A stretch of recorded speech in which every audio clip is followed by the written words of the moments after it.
কাঁচা আমের সিজন দিয়ে পাকা আম বাজারে চলে আসতেছে, তারপর আমি এখনও কাঁচা আমের একটা ভর্তা খেলাম না।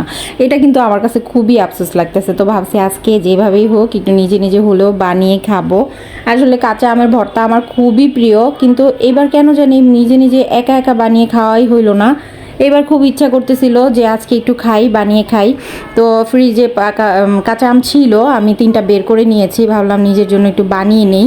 এই জিনিসগুলো না একা খেতে ভালো লাগে না, এগুলো মনে হয় সাথে যদি সঙ্গী থাকে, কেউ থাকে, তাহলে খেতে কিন্তু খুব বেশি ভালো লাগে। আর এই কাঁচা আমগুলো হচ্ছে ওর বাবা বাজার থেকে নিয়ে এসে দিয়েছিল। আর এই টাইপের ভর্তাগুলো কেন জানি আমার মনে হয় দুপুর দিক দিয়ে গোছলের আগে খেলেই ভালো লাগে। আজকে হচ্ছে দুপুর দিক দিয়ে এত পরিমাণে গরম পড়েছে, তো ভাবলাম এই ভর্তাটা করেই নিই। পিলার দিয়ে ছিলে নেওয়ার পরে হচ্ছে এখন গ্রেটার দিয়ে গ্রেট করে নিতেছি, কারণ আমি একদম ভালো করে কুচি করতে পারি না বটি দিয়ে, যার কারণে গ্রেটার দিয়ে গ্রেট করলে দেখা যায় অনেক বেশি টক হলেও কিন্তু ভর্তাটা খাওয়া যায়, দাঁতের নিচে পড়ে না, যার কারণে খেতে ভালো লাগে।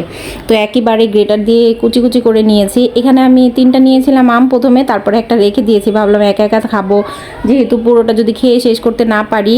আর হচ্ছে এই জন্য 2টা নিয়েছি। এরপরে আমি একটু শুকনো মরিচ পুড়িয়ে নিচ্ছি, এখানে 2টা আমের জন্য 2টাই শুকনো মরিচ নিচ্ছি, কারণ বেশি ঝাল দেওয়াও যাবে না, পেট জ্বলবে।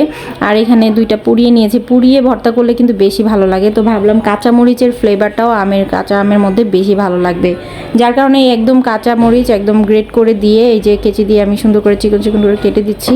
বেশি কিছু কিন্তু লাগে না। এরপরে একটু এই যে লবণ দিয়ে দিলাম, বিট লবণ থাকলে যদিও ভালো লাগতো, বিট লবণের ফ্লেভারটা ভর্তার মধ্যে ভালো লাগে। এরপরে এখানে একটু চিনি দিয়ে দিলাম, চিনিটা দিলে ব্যালেন্স হয় আর খেতেও ভালো লাগে। শুকনো মরিচ, কাঁচামরিচ, তারপরে চিনি, লবণ সব কিছু হাত দিয়ে ভালো করে মেখে নিচ্ছি। এভাবে ভালো করে হাত দিয়ে মেখে আমের সাথে মেখে নিলেই কিন্তু হয়ে গেল। এত সহজ একটা ভর্তা, অথচ নিজে করে খাওয়ার মতো আসলে এনার্জিও পাই না আর মনও চায় না। একা একা কিন্তু এইসব ভর্তা ভালো লাগে না। যাই হোক আজকে একাই করে নিলাম। তো ভর্তাটা এত বেশি মজা হয়েছিল, অল্প পরিমাণে করেছিলাম তো, যার কারণে খেয়ে শেষ করে ফেলতে পারছি, আর খেতেও কিন্তু অনেক বেশি ভালো লেগেছে।